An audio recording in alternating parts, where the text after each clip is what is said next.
Hi viewers, నైరుతి బంగాళాఖాతంలో అల్పపీడనం స్థిరంగా ఉంటూ నెమ్మదిగా కదులుతోంది. ఇది ఇవాళ ఉత్తర తమిళనాడు, రాయలసీమ, కోస్తాంధ్ర వైపు వస్తుంది అని భారత వాతావరణ శాఖ అంచనా వేసింది. దీని ప్రభావం ఈరోజు రేపు కూడా తెలుగు రాష్ట్రాలపై ఉంటుంది అని చెప్పింది. దీనివల్ల మేఘాలు సముద్ర మట్టం నుంచి 5.8 కిలోమీటర్ల వరకు విస్తరించి ఉన్నాయి. అంటే చాలా ఎక్కువ మేఘాలు ఉన్నాయి. అందువల్ల ఇవాళ ఏపీలో భారీ నుంచి అతి భారీ వర్షాలు కురిసే ఛాన్స్ ఉంది అని ఐఎండీ చెప్పింది. ముఖ్యంగా ఏపీలోని కోస్తాంధ్రలో భారీ నుంచి అతి భారీ వర్షాలు కురుస్తాయి. అలాగే ఇవాళ రాయలసీమలో భారీ వర్షాలు అక్కడక్కడ కురుస్తాయని చెప్పింది. అలాగే ఇవాళ రేపు ఏపీలో అక్కడక్కడ భారీ వర్షాలు కురుస్తాయని ఐఎండీ అంచనా వేసింది.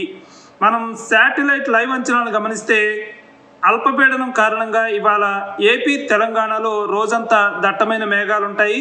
ఏపీలోని కోస్తాంధ్ర, తూర్పు రాయలసీమలో మోస్తరు నుంచి భారీ వర్షాలు కురుస్తాయి.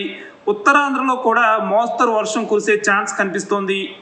గాలి వేగం బంగాళాఖాతంలో గంటకి 30 కిలోమీటర్లుగా ఉంది.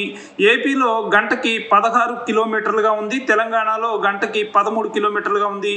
రెండు రాష్ట్రాల్లో గాలి వేగం కొంత పెరుగుతుంది అనుకోవచ్చు.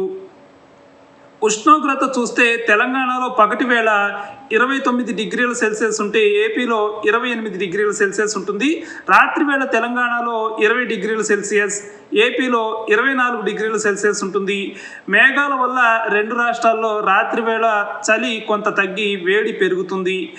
తేమ తెలంగాణలో 60% దాకా ఉంది. ఏపీలో 70 నుంచి 90% దాకా ఉంది. తూర్పు రాయలసీమ, కోస్తాంధ్ర, ఉత్తరాంధ్రలో తేమ ఎక్కువగా ఉంది. ఈ ప్రాంతాల్లో ఇవాళ భారీ వర్షాలు కురవడానికి అవకాశం కనిపిస్తోంది. వర్షాలను దృష్టిలో పెట్టుకొని రైతులు కొన్ని జాగ్రత్తలు తీసుకోవాల్సిన పరిస్థితి కనిపిస్తోంది. ఇది లేటెస్ట్ అప్డేట్. ఇలాంటి అప్డేట్స్ కోసం న్యూస్ 18 తెలుగు సబ్స్క్రైబ్ చేసుకోండి, బెల్ ఐకాన్ ప్రెస్ చేయండి. Thank you.